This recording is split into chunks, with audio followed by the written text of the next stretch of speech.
Welcome, everybody. It's so nice to be together for our, I don't know, fourth or so professional circle.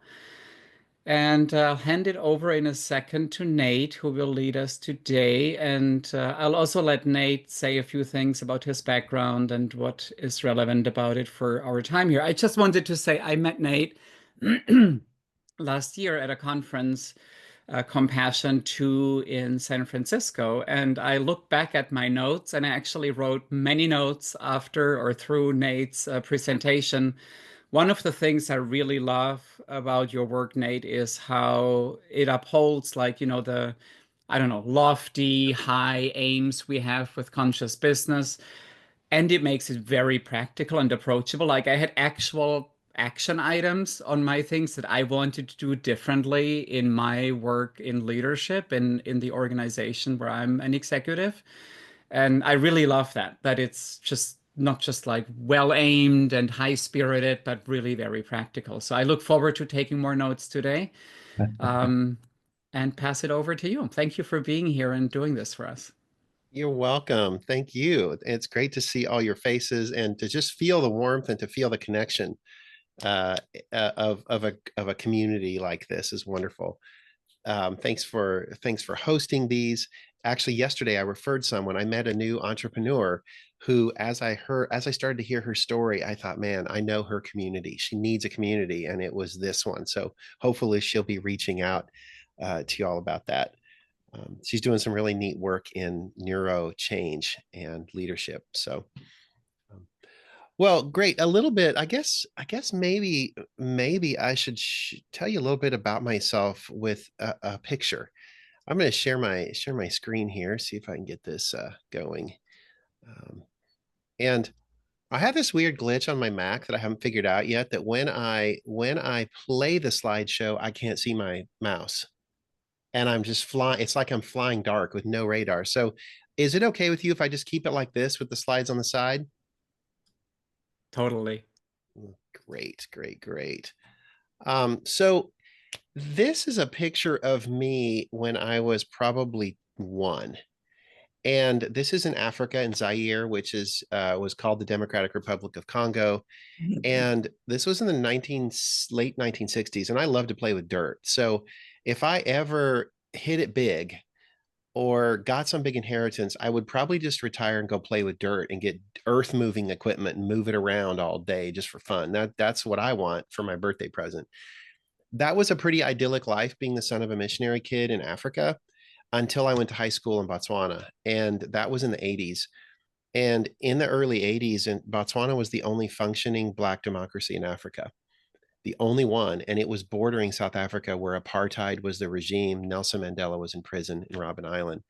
So um, my parents were with a church denomination called Mennonite, which is very focused on peace, nonviolence, conflict, um, alternative responses to conflict. And yet I was in a part of the world in formative years of my life, seeing all kinds of conflict and all kinds of injustice and inappropriate. So my life has been trying to reconcile that. And I might just jump ahead and show you the books that I've written really are about my journey. I found a Next Element, or helped found Next Element in '08, to bring compassion, accountability to corporate. But my books are really about my effort to try to figure this out. Beyond Drama was trying to understand how do you get a handle on all that icky stuff? How do we operationalize it, measure it, start to see it for what it is so we can work on it? Conflict Without Casualties, I'm going to talk about some concepts from that book today, was about this notion that the purpose of conflict is to create. And maybe that is the hope, is that conflict was never meant to destroy. And so maybe we don't have to have casualties every time there is conflict. Seeing People Through is a bit of a departure. This is about personality, diversity, and inclusion in the workplace.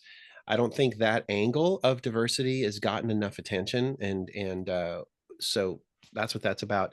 But Compassionate Accountability is probably the prequel and the most recent book, because it goes back to the founding principle of why we started Next Element, and this belief that compassion and accountability don't have to work in tension, and they can actually work together.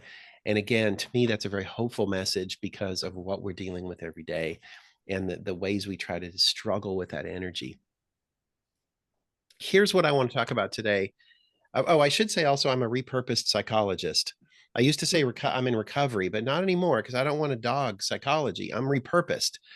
In '08, I decided I wanted to use all of what I learned in behavioral psychology and behavior change and metrics and assessment to get into corporate, because that's where all the action is. And when leaders start to change the way they lead from the inside, then it can affect the lives of so many more people than whoever comes to my therapy office.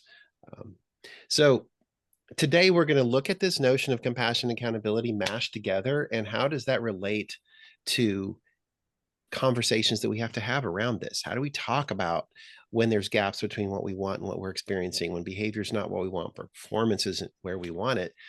And first, I want to talk about understanding the relationship between three really important concepts.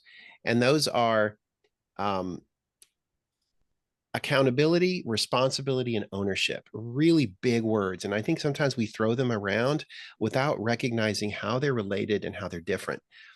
And then look at some traps that derail the best intended accountability conversations. How do we get off the track? Any of you in this room that are doing coaching or any kind of mentoring, coaching, facilitating change with other people, these traps could be really relevant. And they're ones that we can fall into with good intentions, usually because of how much we care and because of the passion that we have for that. And then I'm going to offer a template. This is a brief sneak peek at a formula that we've developed for being able to walk into conversations that include conflict and use that energy to create more trust, more engagement, more intimacy, and more innovation. Uh, One of the things we hear so much from leaders is they say, just give me the words. I don't know what to say. I know I need to deal with this. And when I don't, bad things happen, but I don't know how to do it. So just give me the words. So we're going to give you some actual words today. How does that sound? Awesome. Great. Awesome. And I'm not as in tune with the chat. And so I would love for this to be as dynamic as possible. I've got some stuff I want to present, but if at any point something really strikes you or you want to say something, it's okay to put something in the chat. Jochen, can I trust you to get my attention if we need to just pause and have a conversation? Totally. I'll even unmute myself if I need your attention. Absolutely. That sounds great. That sounds great. And there's a bonus. If you read if you came because of, you read the overview, you'll see that we're throwing in a bonus. We have an assessment that measures all kinds of behaviors and dynamics that relate to a person's ability to practice compassionate accountability. It's a valid, reliable assessment. It's been scientifically proven, and it provides incredible insights. We have a coaching profile that I'm gonna share with you at the end of this, so you can go try it for free, read it, enjoy it, um, glean as much insights as you want. It's almost 40 pages long, and so it's really rich and thick. And I'm happy to entertain conversation with you by email or other ways afterwards. These are some of the things that we hear leaders say. I'm curious if any of these relate.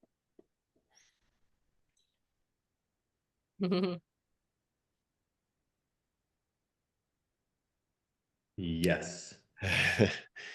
Maybe you've heard it, maybe you've said it, or maybe you've just thought it and not said it out loud.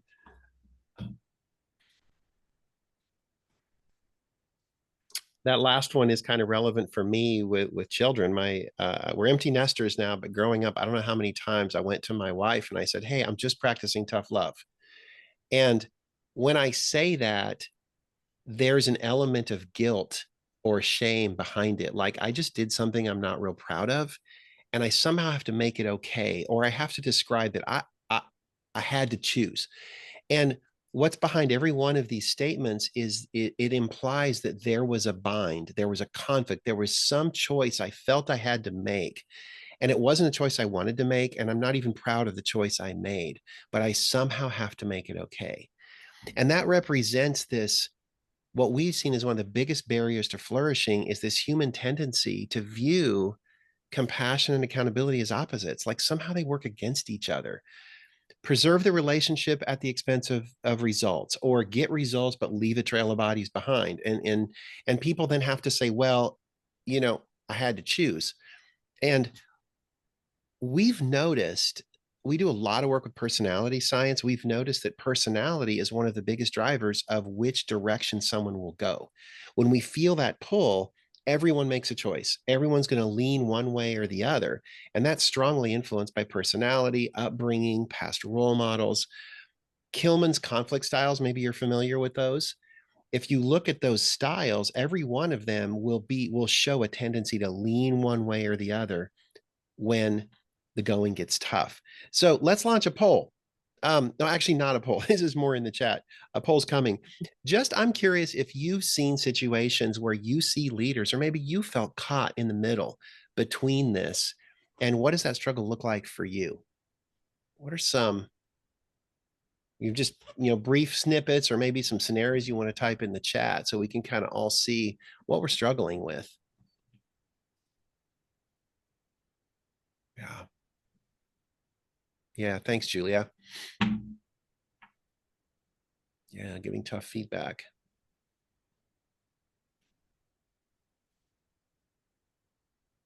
And how many times, Scott, does that scenario become even more challenging when maybe we've been peers and now we're the boss, or we're in a new role with people that we used to have a different relationship with? Um, yeah. Or your personality type is to focus on relationship over task. And then when task becomes important, then there's a hesitancy to then be as hard as holding accountable as you need to, because you're still solving for a relationship. Right. Thank you for sharing those. It's good to see that we're not alone. We're all seeing this. We're dealing with it. Yeah. Nice. Yeah. So many great examples. Thank you for sharing those. Here is how we've chosen to graphically portray this challenge, is that if we consistently choose accountability without compassion, if that becomes the nature of our culture, the way in which we lead, we foster negative cultures that can't keep great people. No one wants to work in an environment like this. How many of us on this call used to work in an environment like this, and we don't want that anymore, and we want to create a different kind of a world? But the opposite is also just as much of a problem. If we're practicing compassion without accountability regularly, we support avoidant cultures that can't perform because we don't do the hard work. We don't have the tough conversations. We don't meet the goals around task. So I'm curious which way you lean. And I'm not talking politics here. This is not a political discussion. If we could launch the poll just in this group, let's see which way you lean. And again, there's no right or wrong. We just kind of want to see where this group goes. And I'm submitting mine whenever you think they're all submitted. If you'd show it, we can see where this group is.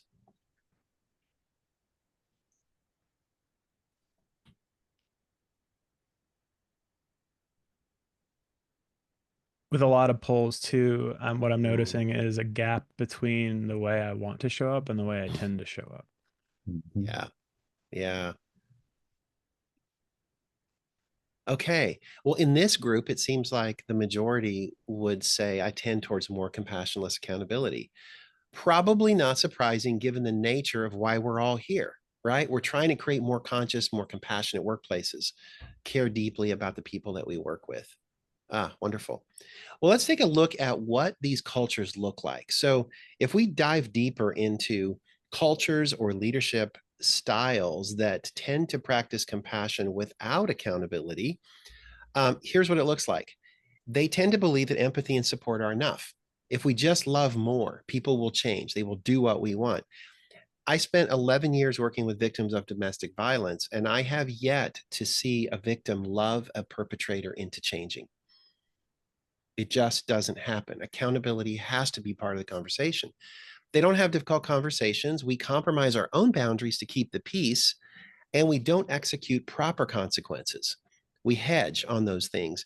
And you'll hear in the break room and around the water cooler mottos like, oh, just be nice, or, don't hurt other people's feelings, or we don't raise our voices around here. Generally, these kinds of leaders, there will be consensus within a community, but not commitment, because we just want to all agree and be nice. And teams have poor follow through. They don't do the hard work. And so we get these problems that never get solved. We keep dealing with the same stuff over and over, wondering why we are talking about this again. Everyone loves these leaders because they're so nice, but we don't really respect them because we can't count on them to do the hard work when it matters. I'm seeing some smiles, so I'm wondering, I better tap on in here to the chat, see what you're talking about. Um, yeah, yeah, nice. All right. Well, let's look at the opposite. So if we practice accountability without compassion, this is the nature of that culture.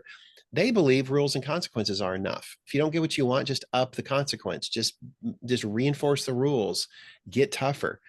In fact, today I'm going to give a shout out to Jeff, because today I did a little video snippet distilling some wisdom from when he was on my podcast, and we talk about vulnerability and how that so juxtaposes to the brute force mentality that we seem to see these days with how to get stuff done.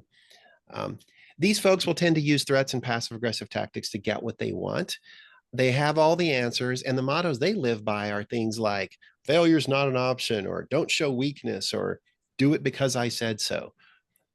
And they're going to get compliance, but they don't get loyalty, because I might do it because I'm afraid, but not because I truly am invested and truly own this. And these teams have low trust because they're competing against each other. They can be vulnerable with each other. And the leader is feared but not respected. I'm curious if these are extremes, obviously, but can you relate to these? Have you been in cultures like this, or seen these kinds of dynamics? I can see both worlds within myself. It's really interesting when you have all the words. I can see both running through my head in different situations. Powerful. Yeah.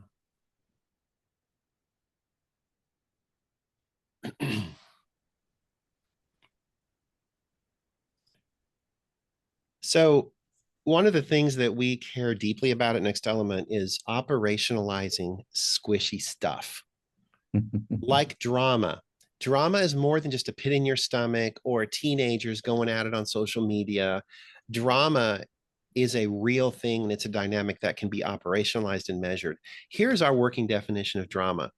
It's the misuse of conflict energy to struggle against ourselves or each other to feel justified about our negative behavior.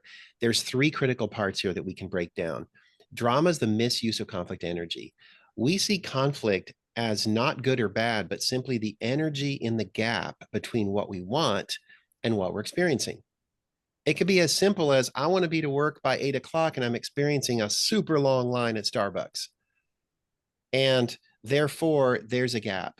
Or I want to feel seen and heard in meetings, and it seems like whenever I speak, people just don't pay attention and move on to the next person. So it's misusing conflict energy. The next part is, what are we doing with that energy? We're struggling against ourselves or each other. We're turning that conflict into an adversarial win-lose scenario. And then it never ends well. Whenever we do that with conflict, someone's going to lose, someone's going to win, it's going to escalate. It never ends well. But why do we do this? We do it to feel justified. And I think that's one of the core human drivers of behavior, is to feel justified. And you're doing it when you are craving to be able to say this word, see.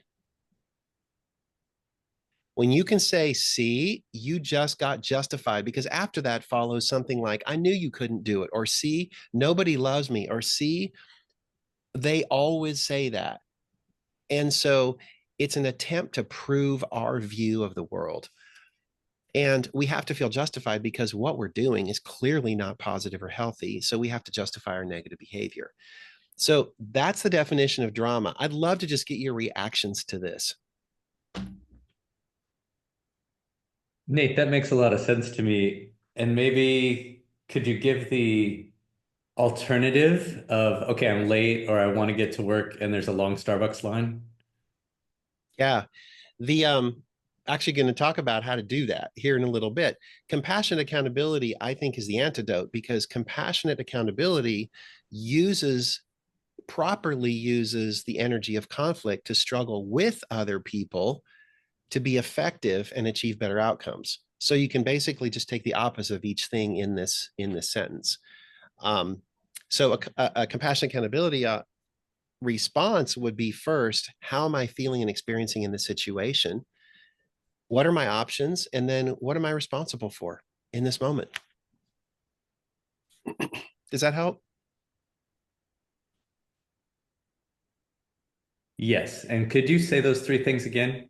What am I aware of?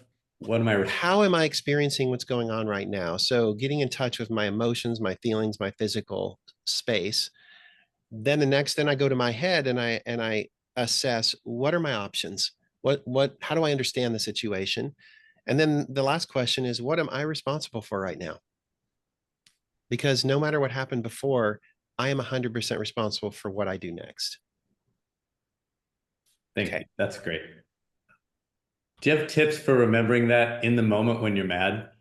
Yes. It's we call our formula, which I'm going to share later, we call it like stop, drop, and roll, but for conflict. Love it. If you've been around little kids or in schools, you know what stop, drop, and roll is. So here is our framework for understanding, for getting a handle on compassion accountability. This is a lot of numbers and a lot of images, and I'm not asking you to digest all of this, just to show you that every behavior, every dynamic in our framework is measurable and it's observable. And what you see here is an actual roadmap. So if you imagine in our lives, at any moment in time, we are somewhere in this diagram. And based on where we are, it gives us choices about where to go next. So when Scott says, okay, well, what's the alternative when I find myself in this situation? First thing is to assess, where am I in this diagram on this journey? And then where do I go next? That is my next choice, my next decision. So we're going to focus on only one dynamic here in this model. And it is what happens when we start to leave the compassion cycle where it's all good and we're using conflict energy in a healthy, positive way, and we start to move into what's called the drama triangle, and we start to misuse conflict and play these roles that are really destructive and only serve to be self-justified. So we're going to talk about that. Nate, there's a question in the chat from Julia. What if people don't respond to your compassionate reaction? Not to be callous or, I really appreciate it, not to be callous or cold, but that's not my concern. My concern is how I show up. My concern is who I am with them. And my concern is establishing what are going to be the rules of the game with me. They have choices on how they're going to respond. And I don't have to be responsible for that. However, based on how they respond, I have a new set of choices and a new set of choices. And so our model always starts with how we show up and how we choose to be with other people. And that offers people a new way to be with us.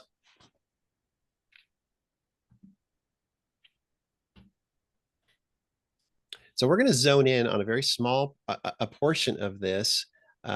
You're welcome, Julia. A portion of this that are highlighted here, and it's called the leading indicators for drama. These are traps we fall into where we're going along, doing just great, best of intentions, practicing all of our positive, healthy skills, and then we slip. And so leading indicators are like, they're subtle changes in the way we communicate that reflect that we are mismanaging responsibility for our thoughts, feelings, and behaviors in that moment. And we're starting to get confused about what's going on and who's responsible for what. And it's kind of like the rumble strips on the side of a highway. It's the beginning of drama, but if we recognize it and we know what's happening, we can make conscious choices to change it. If we don't, and we stay on our phones or we stay distracted or whatever we're doing, next thing you know, we're going to be in the ditch and we're going to be hitting culverts and potentially hitting other cars or whatever happens. That's the kind of damage we want to avoid. So early recognition and recovery is the key. So what I want to share with you is, what are the signs that of each of the three leading indicators, so you can start to recognize if that's happening for you. What does it mean? And then how do we get back on track?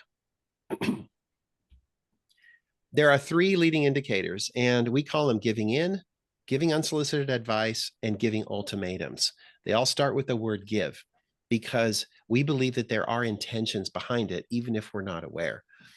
So giving in is where this is really typical for people that are very gifted and skilled at creating harmony and supporting others. That's our superpower. However, when we give in, we start to decide that other people's needs, feelings, boundaries are more important than ours. And we will subjugate ours in order to keep the peace. So giving in is really about compromising some critical boundaries or needs of our own in order for other people to be happy. And here's what it sounds like. As subtle as, could we turn up the heat if it's okay with everyone else?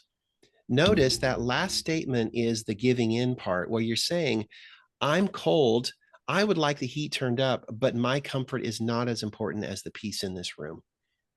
And you can tell it in the tone of the voice, the way it's said. Okay, I'll stay late, even though I promised not to miss my daughter's soccer game, and I told my boss that Wednesdays were off limits. I'll just wait here and hope that somebody notices that I'm cold. So I'm having these experiences, but I'm not going to ask for what I want and just hope. And then if people don't recognize it, I can say, see, they're insensitive, or see, I'm worthless. Or how about this one? Okay, I'm sure you didn't mean to yell at me. Let's give you the benefit of the doubt when something that I'm experiencing is quite hurtful, and we're not going to talk about that. Over time, this compromises integrity, identity, and quality, because integrity means I'm starting to erode who I am in order to serve you first. It erodes my identity because I start to lose my boundaries and not know where I end and where you start. And it undermines quality because if I'm giving in on standards, then we're not achieving the quality that we need. That's giving in.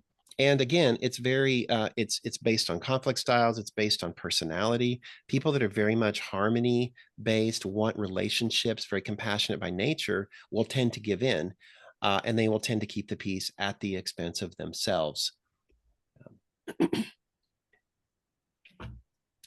Giving unsolicited advice is the next one. And I'm guilty. This is mine. Giving unsolicited advice is generally from people that are very skilled at identifying problems and solving problems. Jeff, you and I, man, we are in the learning and development profession. We have solutions. We all have all these great ideas and solutions. And so we just know what's best for people, right? If they would just listen. And so this really is about having this attitude of, I know it's good for you, and I know you didn't ask for it, but I'm going to give it to you anyways. And generally, this is covering up our own insufficiency or our need to be needed, our need to be seen as a hero, our need to be helpful. And before I role play these examples, I want to give you my nickname for this particular trap. And this nickname comes from me having 3 daughters, and it's called non-consensual helping. I want to let that soak in a little bit.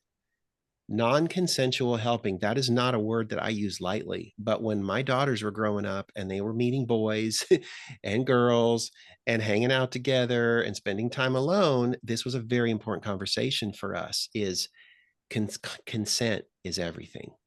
And you respect your boundaries, you respect your body.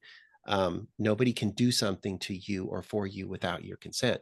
So now I want to share with you a couple phrases that we say every day to each other in the typical work world. And if someone said that to my daughter in the backseat of a car, I would probably want to get my shotgun out. So listen to these phrases. Here, let me show you how it's done. Is the hair going up on the back of anybody's neck that has children? How about this one?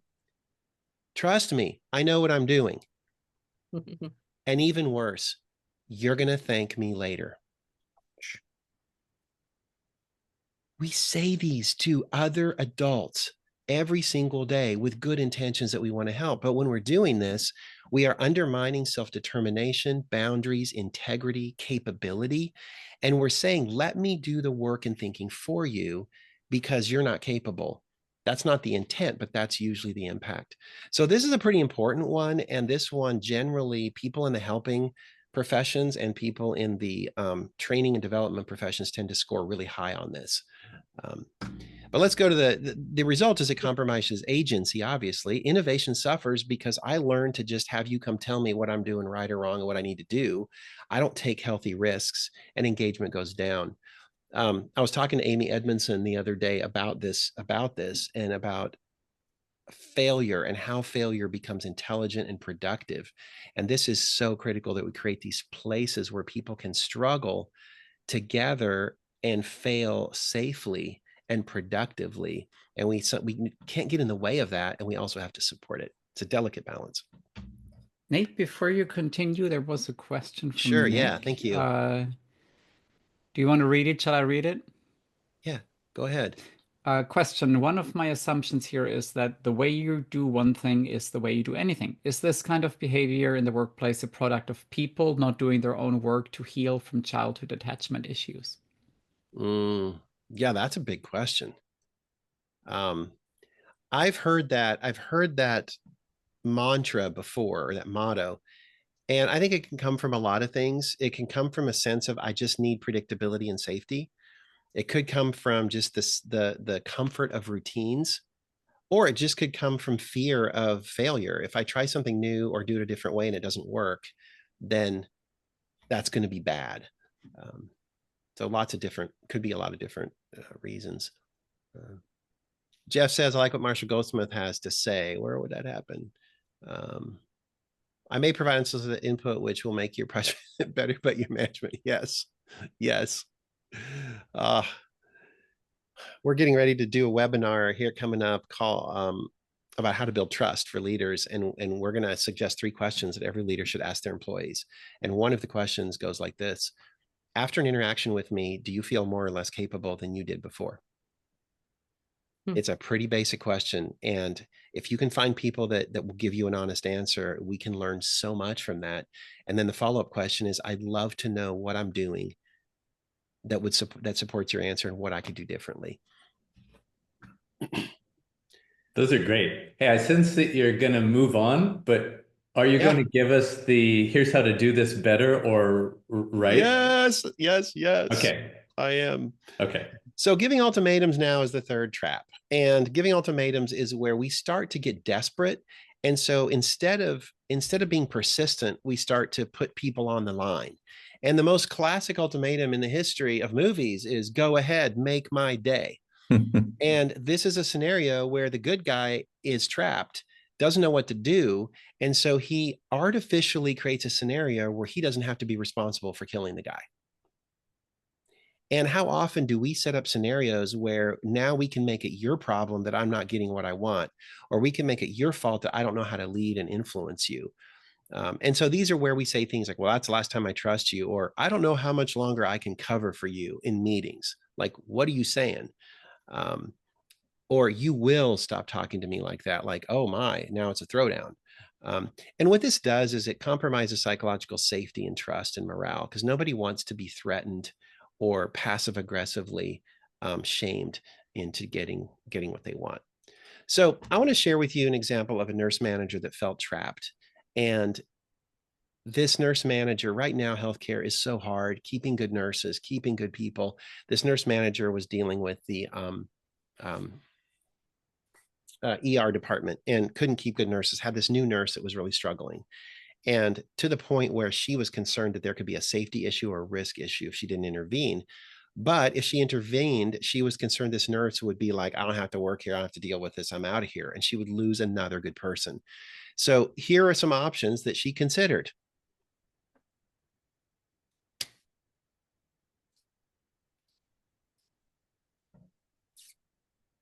I said, bless her heart, right? Trying to figure out how to handle this. But every one of these is a leading indicator for drama. Every one of these is a trap, because she's falling out of compassion, accountability, and getting confused about who's responsible for what. So I want to come back to how she solved that and illustrate the kind of the solution, Scott, that you've been talking about. So quick poll really quick before we move on to the solution is, where do you go with this? What would be your most typical one? I'm going to weigh in. I know which one I do the most.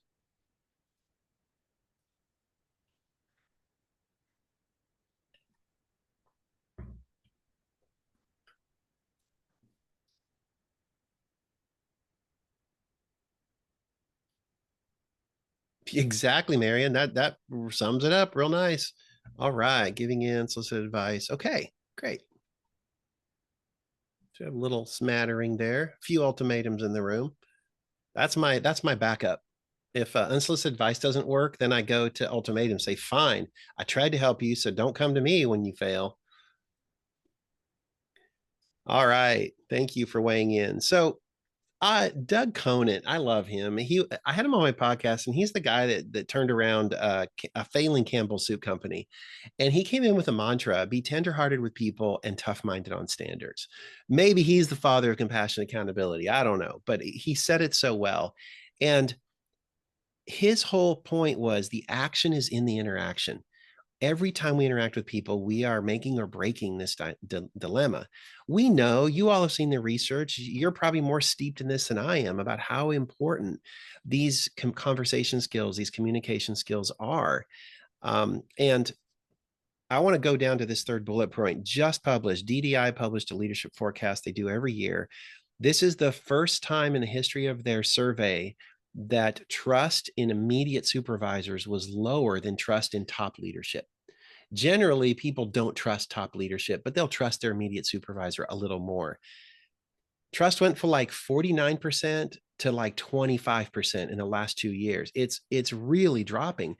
And I'm not sure this is an indictment of leaders. I think it's a symptom of the pressure cooker that we're living in and what we're asking leaders to do. And they're not equipped with the skills to be able to negotiate all of that.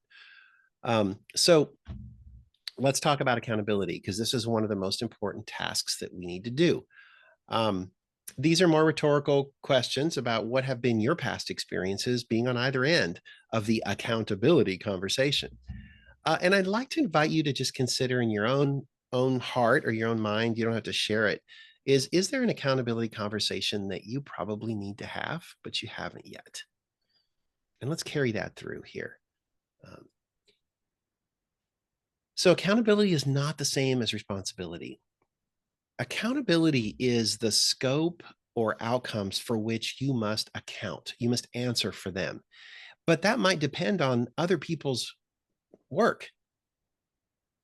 But responsibility is the actual things you have complete control over, which is just your thoughts, your feelings, and your behaviors, how you show up, how you interact. So let's give an example. Let's say I'm the CFO and I'm accountable to the board for the financial performance of the organization, but I'm not responsible for everybody's daily behaviors on how we spend money. However, I am responsible to provide accurate financials and to lead my team effectively. That's what I can control. Or maybe I'm accountable for the engagement scores of my team, but I'm only responsible for my behaviors that create a trusting work environment. My boss is going to say, hey, your team's engagement scores are plummeting. And it's not about what everyone else is doing. The only thing I can control is what do I do next about that I have control over.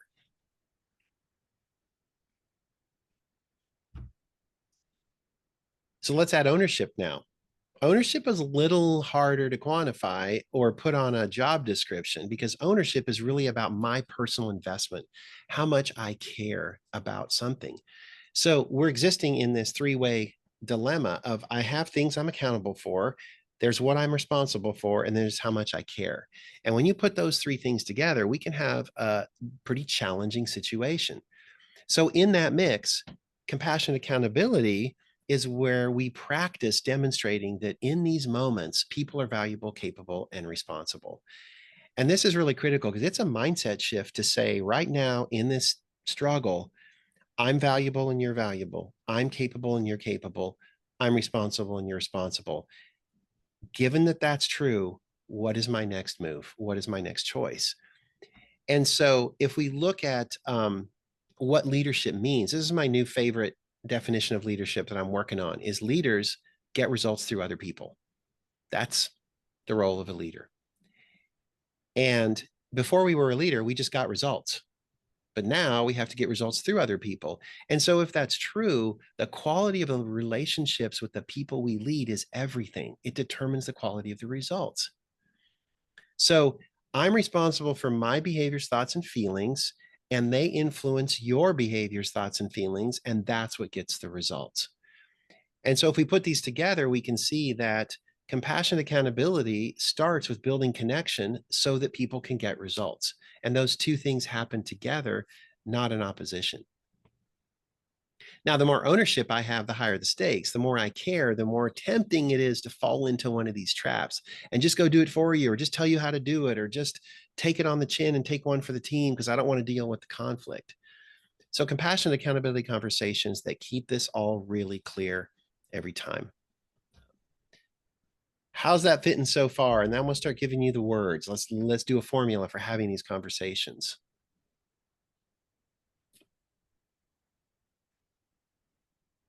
All right. So our compassion cycle is a constellation of 3 core competencies that create the antidote to drama. They are the skills, the tools we need to be able to have these conversations. Openness is about the heart. This is how we create safety. Resourcefulness is about the head, and that's where we problem solve and understand and co-create. And then persistence is about the hands. This is where we walk the talk and we keep what the most important thing, the most important thing. And all 3 of these together create cultures that are safe, curious, and consistent. Who wouldn't want to work in a workplace that is safe, curious, and consistent? That is probably the #1 criteria for a well-adapted child, even if they're in a broken family or they're divorced parents. As long as it's safe, curious, and consistent, those kids are going to be good. So here's how the skills work. Openness is the antidote to giving in. So instead of giving in, get open by affirming our own value and other people's value, asking for what we want and being clear about how we're doing in this moment. Instead of giving unsolicited advice, be resourceful and create a place for curiosity and co-creation to happen, where I know the boundary between having an answer and being the solution board. And then instead of giving ultimatums, be persistent, create a consistent space where word and deed, principles are primary, and we follow through on our commitments, and we don't have to raise our voices or hurt people to do that.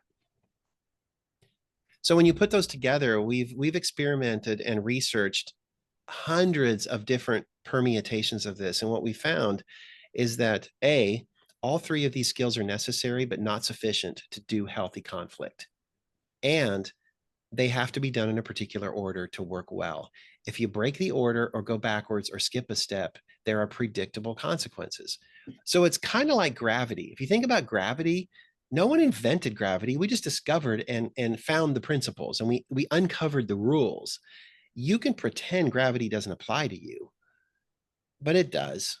And if you violate gravity in any way, there will be predictable consequences. Or you can leverage gravity to do some pretty amazing things. So first, when we are practicing compassion accountability, first, we get open to create a psychologically safe place where the real stuff can be out there and nobody is afraid. We can be vulnerable without being in danger. Then we go to resourceful and we foster curiosity where we can discover together, problem solve together, and bring the best solutions out. Then we move to persistent and we ask ourselves, what matters most here? Why are we doing this? What are the boundaries, principles, and commitments that we need to aspire to or bring into the conversation? But then we check back in at open and say, now let's go back to the heart, go back to us, and end with the question, how are we? Because you can't do this hard work without bookending it with safety and connection. And so this creates a formula called ORPO, open, resourceful, persistent, open. So if we go back here, the steps 1, 2, 3, 4 create ORPO. So I want to share with you how how we might have a daily performance conversation using this. Maybe Scott's supervising me. And every day we check in, he says, hey, Nate, I'm looking forward to checking in with you today. Do you have any questions or areas where I can offer support? Notice he's being a resource, but he's not crossing the line of trying to tell me what to do. And then he goes and reinforces the boundary. Hey, the deadline is Friday. I want to just make sure we're on track. How are you feeling about the project? ORPO. Open, resourceful, persistent, open. It's safe. We're being curious, and there is certainly consistency going on here. And at the end of the day, it's really about the relationship is where this is all going to happen. Here's an example that we use. This is a very simple formula, one sentence for each of the steps. You say them all straight through before you stop. Let's say an employee comes in, they're all upset about how something turned out. They're kind of freaking out, didn't go the way they wanted. And what if I responded and said, it's okay to be angry when things don't go well. I'm validating their experience in the moment. I'm not condoning the behavior though. Then I get curious and say, what would you change next time? Because it's important that we avoid these same mistakes going forward. I want to feel confident about our process going forward. Imagine if that was the way the conversation went. Or what about someone coming in and they're complaining about someone that's not in the room? Ever had that happen? Like you're supposed to go fix it. What if we said something like this? Gosh, I can see how frustrating this is. I would feel the same way. And I remember what that's like. What support do you want to be able to handle that conversation directly? Because my boundary is I'm not going to talk about people that aren't in the room. How are you doing? Now that person comes in being part of the problem and they leave being part of the solution. Or how about this one? This is a nice way to say BTFO, right? You ever had someone trying to get up in your business and you just want to tell them to BTFO? What if we responded with something like, I'm feeling angry and defensive and I want to tell you what's going on. I interpreted your comments in our team meeting to imply that I shouldn't speak up since you have a more senior position. I'm just curious if this is your intention because it's important to me that we have a safe place for healthy debate. What's your perspective? We're calling someone up. We're not calling them out. We're calling them up. And we're also not blaming. We're not throwing people under the bus. We're not throwing ourselves under the bus. And we're honoring the relationship in the process. So here's what that nurse did. We helped her create an ORPO, an ORPO, to go talk to that new nurse. And here's what she said. She got vulnerable with that nurse and said, I'm torn. I feel torn. I want to share my struggle with you. I'm concerned about some safety issues related to your performance, and I have to address them.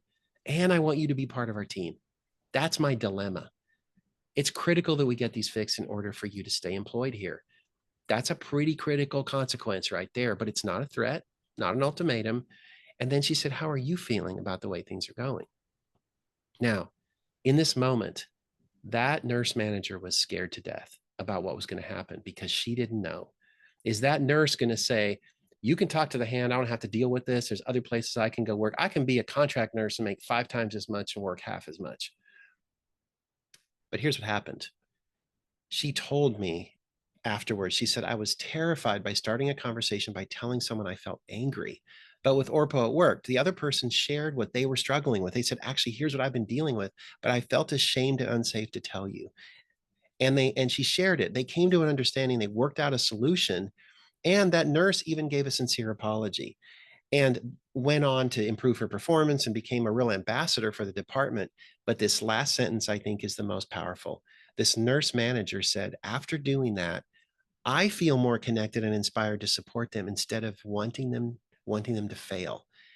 And she admitted, she said, secretly, I was hoping they would sabotage themselves so I didn't have to have this conversation. Can you imagine being a leader and being so trapped that you actually want your employees to fail so you don't have to deal with the conflict?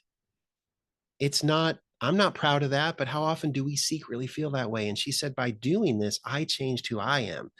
I changed how I showed up, and that changed the relationship.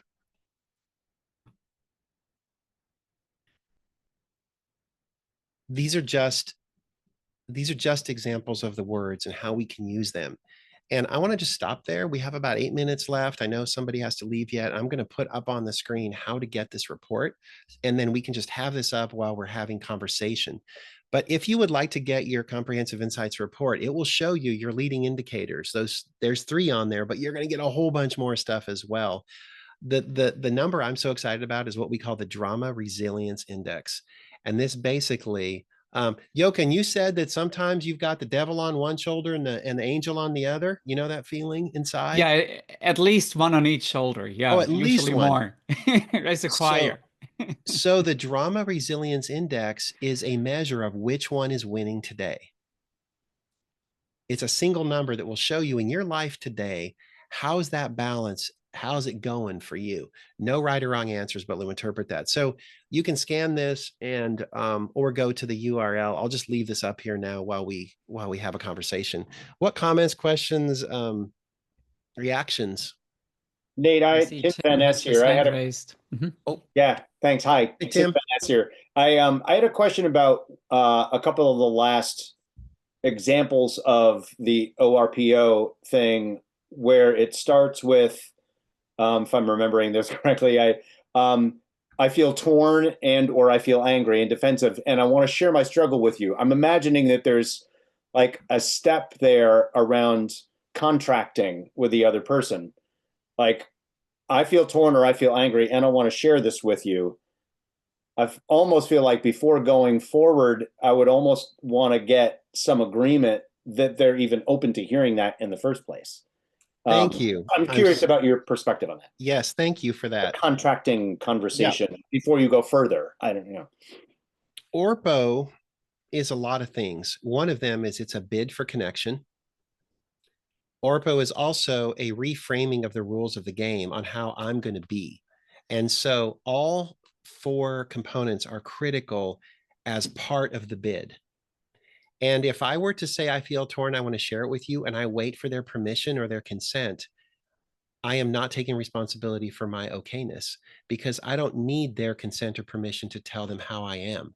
That's about me owning my space and my reality. Now, I say all four of these statements, but then my last statement is, how are you feeling? I'm turning it back over and saying, now I want to hear from you. And what we often say is that ORPO, it's a bridge builder. Each one of the statements sends out a bridge or an olive branch to the other person, and we don't know which bridge they're going to come. And so let's say, Tim, I say this whole thing, and then I stop and I listen. And let's say the nurse responds and says, you're right. This needs to be fixed and it's not okay. They came on at number 3. They joined me by connecting with that part. But what if they responded and said, oh my gosh, I had no idea you felt that way. Now they're joining me at number 1. But maybe they come on at number 2 and say, okay, there's things I haven't told you. Here's what's going on. Now they're joining me at resourceful. So it's a bridge builder. It's a bid, and all 4 need to happen, because otherwise we're not owning our own space. Love it. Great Cool. definition. Thank you. Thanks.